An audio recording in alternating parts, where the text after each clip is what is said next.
Hi, I'm Tim with the Mac Guys Plus. Today we're going to show you how to open photos in iPhoto and use the different editing tools so that you can get the effect you want with your photo.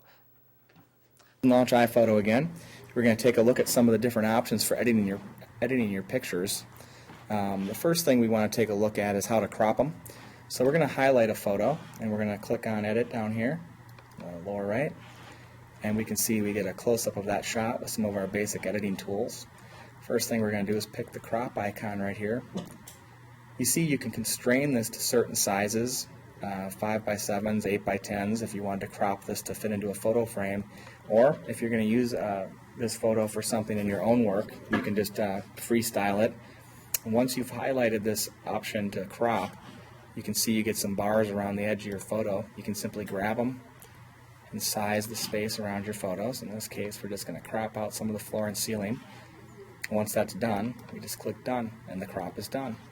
Now if we want to go a little bit further and adjust that photo to fix some of the dark background, we can click on Adjust in the upper right, and we get what's called a histogram, and we can make some really quick adjustments here. We can take out some of the low end by just making some adjustments to these slide bars, or the mid-tone ranges we can increase a little bit, and we can give it a little more depth. We can also make a couple quick changes by burning out some of the highlights.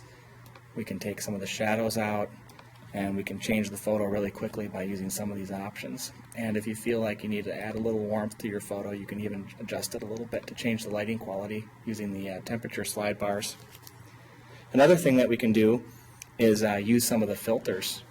There are a few other filters under the effects button here. If you wanted to use this photo on a piece of art that was going to be just black and white, you can simply change your photo into a black and white photo with a click of the button.